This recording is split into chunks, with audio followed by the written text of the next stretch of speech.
20/11/2023 की घटना है। लखीसराय शहर के कवैया ओपी के अंतर्गत पंजाबी मोहल्ला है। वहीं पर आशीष चौधरी और दुर्गा झा दोनों पति पत्नी के तौर पर रह रहे थे। इन दोनों के बीच में काफी अंतरंग संबंध पहले ही से रहे हैं और ये दोनों साथ रह रहे थे। इसी कारण से कल ये घटना घटी है कि आशीष चौधरी ने छठ पर्व की समाप्ति के उपरांत सुबह करीब 7:30 पौने 8 बजे छठ घाट से अर्घ देकर लौटने के बाद ये गोलीबारी की घटना दुर्गा झा के घर के समीप की गई है।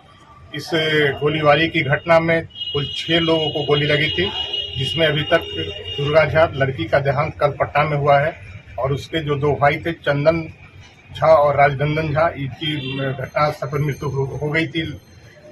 कुल 3 लोग अभी तक इसमें मृत हो गए हैं। बाकी जो 3 लोग हैं, दुर्गा झा लड़की के पिता शशिभूषण झा और उसकी भाभी लवली झा जो कि राजनंदन झा उसके मृत भाई की पत्नी है, और उसकी एक और बहन प्रीति झा, ये अभी जख्मी का इलाज पटना में चल रहा है।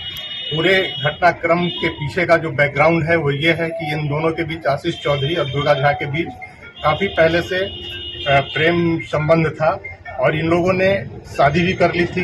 कहीं न कहीं उनके परिवार की दोनों की रजामंदी भी थी। जो फोटोग्राफ्स आप देख रहे हैं इसमें लड़के के परिवार वाले भी हैं और लड़की के परिवार वाले भी हैं, लेकिन किसी कारण से फिर अनबन हुआ इन दोनों में, जिसके फलस्वरूप ये घटना घटी है।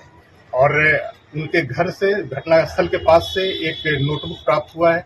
नोटबुक में करीब 15 पृष्ठों में आशीष चौधरी ने काफी डिटेल से अपने और दुर्गा झा के बीच हुए पूरे संबंध का चर्चा किया है और उसमें ये स्पष्ट रूप से लिखा है कि काफी मानसिक प्रताड़ित होने के बाद ही उसने ऐसा कदम उठाया है। दुर्गा झा के लिए उसको कोचिंग में रख के पटना में पढ़ाया, नाला रोड में, उसका भी जिक्र उस डायरी में आप लोग देखेंगे। और हॉस्टल में, गर्ल्स हॉस्टल में रख के कोचिंग करवाया बैंकिंग के लिए। अपना हिस्से की जमीन उसने बेच दी अपने भाई के नाम से। उस पैसे से उस दुर्गा झा को पटना में रख के पढ़ाया और सारा पैसा खत्म कर दिया। और इसके बाद वो लड़की को कैसे दुराव उससे हुआ, इसकी जिक्र भी उस डायरी में है। और उसके परिवार वाले ने फिर बाद में उसको तनिष्क का एक शोरूम है हथुआ मार्केट में पटना में, वहाँ सेल्समैन के रूप में उस लड़की को रखा। और इस डायरी में जो अंकित है कि लड़की वहाँ जब काम कर रही थी दुर्गा झा, तो वहाँ फिर किसी और लड़के से उसका अंतरंग संबंध हो गया है। और इसकी जानकारी जब आशीष चौधरी को हो गई है तो इसके बाद इसने इतना बड़ा कदम उठाया है। और इसमें जो उसने अपना 15 पृष्ठों में जो बयान दर्ज किया है अपना, उसमें इसने उल्लेख किया है कि काफी सोच विचार करने के बाद, काफी मानसिक रूप से प्रताड़ित होने के बाद ये घटना उसने किया है। और ये घटना तो जघन्य है, लेकिन पुलिस इसमें काफी त्वरित कार्रवाई करते हुए, इसमें जिसने लाइनर की भूमिका निभाई है जिस लड़के ने, उसका नाम है राजन पासवान उर्फ समीर राज। इसकी गिरफ्तारी हो गई है। पूरे सीडीआर के लोकेशन से, वैज्ञानिक अनुसंधान से यह साबित हो गया है कि पूरा घटना का लाइव लोकेशन आशीष चौधरी को ये समीर पासवान दे रहा था। सीडीआर से ये बात प्रमाणित है कि हर 15 मिनट पर, 20 मिनट पर 4 कॉल हैं। 7 बजे से लेकर 7:30 के करीब, 7:45 के करीब तक कॉल से वो बताते गया है। और घटनास्थल पर इसी के लाइव लोकेशन देने पर वहां पर पहुंच के आशीष चौधरी ने गोलीबारी की घटना की गई है। तो इसमें लाइनर की भूमिका निभाने वाले समीर राज उर्फ राजन की गिरफ्तारी हो चुकी है। और एक और व्यक्ति की गिरफ्तारी हुई है, उमेश साहू की, जिसके बारे में अनुसंधान में और साक्ष्य आए हैं और उस पर साक्ष्य संकलन किया जा रहा है, साक्ष्य को संपुष्ट करने के लिए। इसके अतिरिक्त अन्य लोग पर भी अभी पुलिस की नजर है। जो अनुसंधान में जो तथ्य आए हैं उसके लिए हम लोग प्रयासरत हैं। किसी भी कीमत पर हम लोग आशीष चौधरी को छोड़ने वाले नहीं है। ये घटना उसने किया है, मानसिक रूप से भले ही प्रताड़ित हुआ हो, लेकिन घटना जघन्य है और अपराध के दृष्टिकोण से ऐसी घटना को पुलिस कभी बर्दाश्त नहीं करेगी। और इस पर हम लोग काफी कार्रवाई कर रहे हैं। रात में भी रेड हुआ है। आज भी आशीष चौधरी के जो संभावित ठिकाने हैं पुलिस की नजर में, उस पर पुलिस की टीम जा चुकी है और दूसरी कुछ टीम भी रवाना हो रही है उसकी गिरफ्तारी के लिए। और उम्मीद है कि जल्द ही हम लोग आशीष चौधरी को भी पकड़ने में कामयाब हो पाएंगे और आशीष चौधरी को निश्चित रूप से पुलिस पकड़कर कार्रवाई करेगी। सर, ये डायरी लिखने से ये नहीं अंदाजा लगता है कि ये सरफिरा आशिक के साथ साथ सातिर भी है?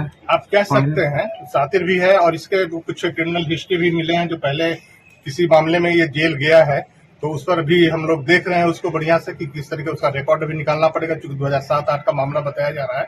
तो उसके रिकॉर्ड को हम लोग देखेंगे कि उसमें किस कारण से उसको जेल जाना पड़ा था। तो जैसा कि लोग बता रहे हैं, कोई मर्डर की घटना घटी थी लखीसराय में, उसमें ये जेल गया था, और उमेश साहब और ये आशीष चौधरी, तो उसको हम लोग अपना रिकॉर्ड से खंगाल रहे हैं, कोर्ट से भी उसको वेरीफाई कर रहे हैं। और यहाँ के लखीसराय के पब्लिक से हम यही अपील करना चाहेंगे कि किसी बहकावे में ना आए। सोशल मीडिया पर कई तरीके के पोस्ट कास्ट को लेकर किया जा रहा है, ये कास्ट से संबंधित घटना नहीं है, यह विशुद्ध प्रेम प्रसंग के कारण जो आंतरिक विरोध हुआ है उसके कारण ये घटना घटी हुई है। इसमें दो जाति के लोग इन्वॉल्व जरूर हैं, लेकिन कास्ट राइट के रूप में इसको नहीं है। इसलिए लखीसराय की जनता से मेरा यही अपील है कि धैर्य बनाए रखें, शांति बनाए रखें, और इसमें जो सही कल्प्रिट है वो जल्द पकड़ा जाएगा। हथियार वही घटनास्थल के पास से बरामद हुआ है। हथियार का फोटो आप लोग, उसमें एक देसी पिस्तौल है, ये है हथियार, आप देख लीजिए यहाँ पे, ये हथियार है। इसमें जो 10 खोखा फायर किया हुआ प्राप्त हुआ है और 4 जिंदा कारतूस बरामद हुआ है। ये हथियार है। सर, हथियार कौन उपलब्ध कराया, ये कुछ पता चला? हथियार हुआ है घटनास्थल के पास से हुआ है, और किसी पब्लिक ने ही कोई बताया था, जिस पर पुलिस ने वहां से रिकवर किया है। एक सवाल सर, और सर, मैंने पीड़ित का आरोप है परिजन का कि 2 साल पहले आवेदन दिया था इस मामले को लेकर कवैया थाने में, लेकिन इस पर कोई पहल नहीं की गई। 2 साल पहले के आवेदन की उसकी तहकीकात हम लोग करेंगे कि किस संदर्भ में क्या आवेदन दिया है, लेकिन पीड़ित के परिवार ने का फोटोग्राफ तो आपको साक्ष्य सामने है। आप देख लीजिए कि लड़की का माँ फोटोग्राफ में है, शादी की तस्वीर है साथ में है, तो ये सब लोग तो रजामंदी करके शादी की और बाद में लड़की को दुराव करके अलग किया इससे। तो सारा घटनाक्रम में तो लड़की के परिवार वाले की क्या भूमिका है ये भी स्पष्ट है।